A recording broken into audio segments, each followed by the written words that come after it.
Namaste. In this video, we shall continue with the second half of the story, The Little Match Girl. Look at page 90 of your textbook. Let us start reading. She struck another match, and suddenly she was sitting under the most beautiful Christmas tree.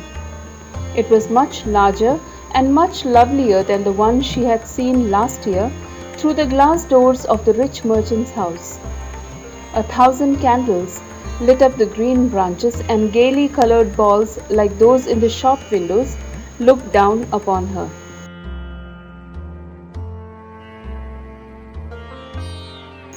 In the first half of the text, we saw that when the little match girl burnt a matchstick, she saw a vision. And then beautiful visions followed as she burnt one matchstick after the other. These visions represented her needs and her desires. In the first vision, she saw a huge iron stove providing her warmth from the severe cold. In the second vision, she saw a table with a roast goose, and the roast goose walked towards her with a carving knife and a fork. The second vision reflected her need for food. In today's text, we read that she struck a third match, and soon she found herself sitting under a very beautiful Christmas tree. It was a large and lovely tree. The previous year, she had seen a large and lovely Christmas tree at the house of a rich merchant. The fact that she remembered that tree shows her longing to own such a tree, and also her desire to celebrate Christmas. She now saw 1,000 candles on the tree, and the tree also had brightly colored beautiful balls on it. The word gaily means bright. So she had seen similar balls in the shop window, and she was attracted by those balls. And now she saw them on this Christmas tree.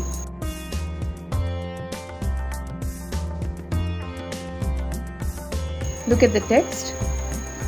The little girl reached forward with both hands. Then out went the match. The many candles on the Christmas tree rose higher and higher through the air, and she saw that they had now turned into bright stars. One of them fell, streaking the sky with light.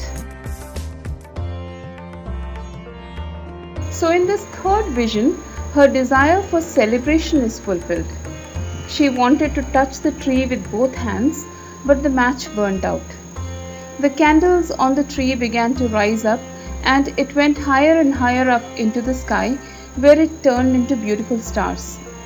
Suddenly, she saw a star fall, and it seemed to brighten up the sky with its light. Streaking is making a long thin line or mark.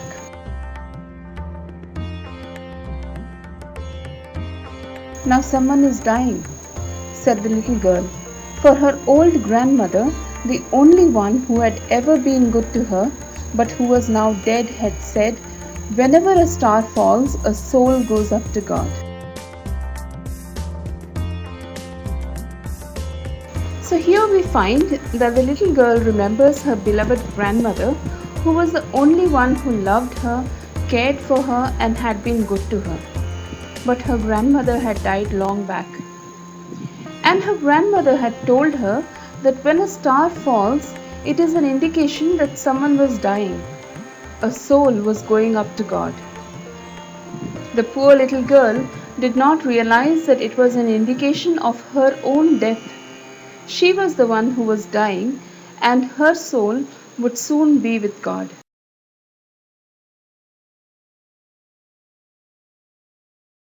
She struck another match on the wall. Once more there was light, and in the glow stood her old grandmother, oh so bright and shining, and looking so gentle, kind, and loving. "Granny," cried the little girl, "oh take me with you. I know you will disappear when the match is burnt out. You will vanish like the warm stove, the lovely roast goose, and the great glorious Christmas tree."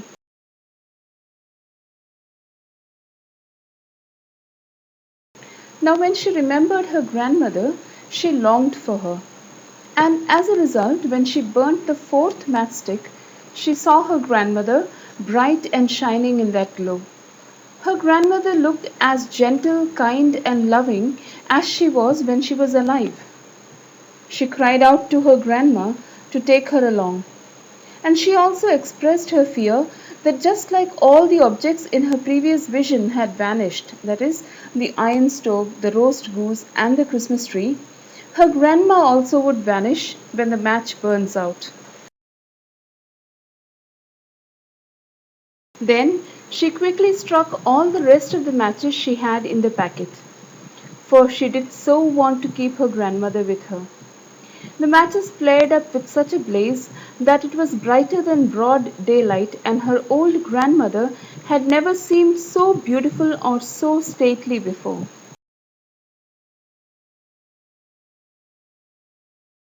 She took the little girl in her arms and flew with her high up, oh so high, towards glory and joy. Now they knew neither cold nor hunger nor fear, for they were both with God. The little girl was afraid that if the match burns out, her grandma would disappear. Therefore, she quickly burned all the other matchsticks in that box so that she could continue to see her grandma near her. The flame now was brighter than daylight, and her grandma looked much more beautiful and elegant in that light. In this vision, we find her longing for love and for care being met. The grandmother took the little girl and flew high up into the sky to a glorious place where there is abundance of joy. There, they would never face cold, hunger, or fear. That was heaven, and they were now with God.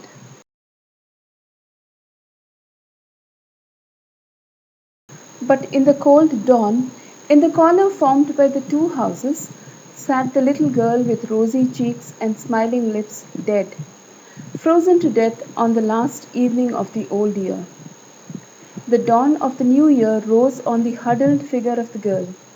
She was still holding the matches, and half a packet had been burnt.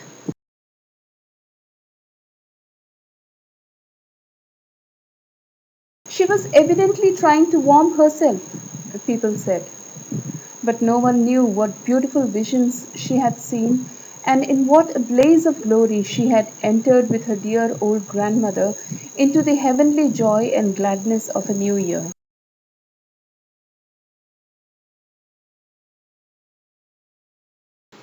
So the next day, early in the morning, when people came out of their homes, they saw her frozen body.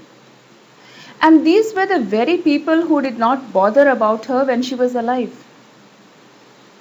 They did not stop to help her. If they would have helped her, this would not have happened. And now, when she was dead, she had rosy cheeks and there was a beautiful smile on her face. The last evening of the year had become the last evening of her life. People saw her huddled body and all the matchsticks that she had burnt the previous night to warm herself. And they understood that she had done it because of the cold. They pitied her, but they did not know that the last few moments of her life were the best moments. All her life's desires and needs were fulfilled in her dreams in those last few moments. And on that New Year morning, she had entered into an incomparable joy and happiness in heaven.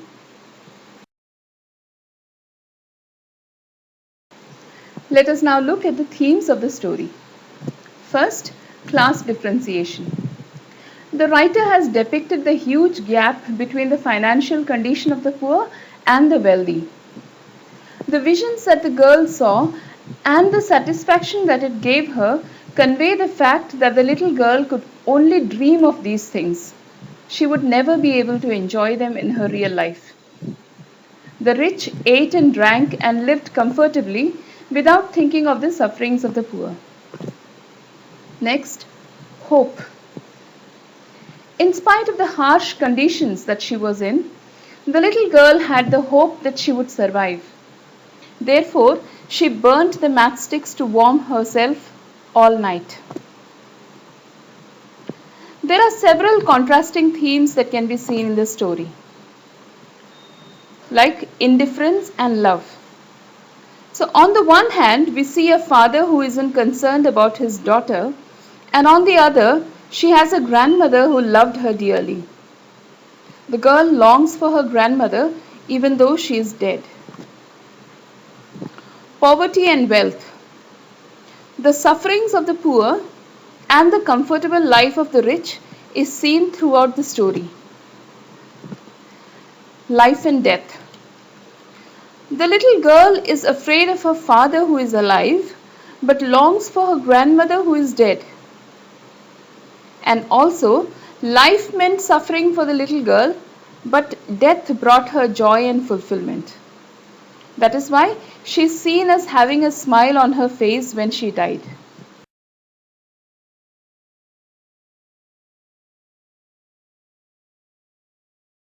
Symbols are words which communicate more than just their literal meaning. The symbolism used in the story are: the matchsticks symbolize warmth and comfort. The cold symbolizes hardship, desperation, and hopelessness. The falling star symbolizes a soul ascending into heaven.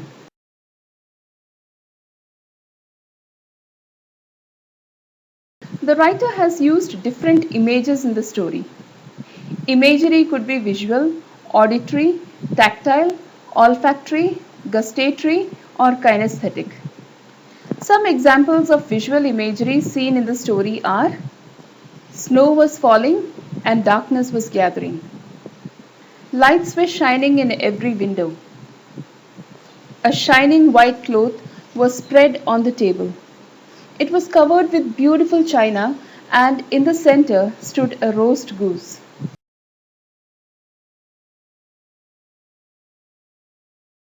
1,000 candles lit up the green branches, and gaily colored balls looked down upon her. The description of the warm stove, the lovely roast goose, the great glorious Christmas tree, and her grandmother are all examples of visual imagery. The little girl with her rosy cheeks and smiling lips, dead but still holding the matches, is another example of visual imagery. Olfactory means the sense of smell. An example of olfactory imagery used in the story is the smell of the roast goose. Tactile. Tactile is a sense of touch, and the examples of tactile imagery are: the little girl walked on her naked feet, which were red and blue with cold. Her thin hands were numb with cold. It had a warm, bright flame like a tiny candle when she held her hand over it.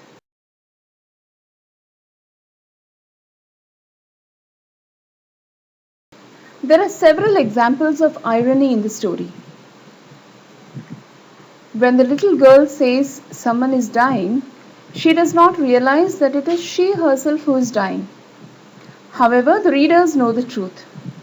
Therefore, this is an example of dramatic irony. Next, she was unable to enjoy life in reality. However, all her needs and desires were fulfilled in her visions. And third, the society was celebrating Christmas and New Year. This is a time of sharing, joy, love, and peace. But the poor little girl dies of cold and hunger right in the midst of this society. The story conveys several morals. We should develop empathy for those who lack the basic necessities of life. We should never overlook the needs of the less fortunate, particularly children. And we should always learn to be charitable, particularly during festivals. Thank you.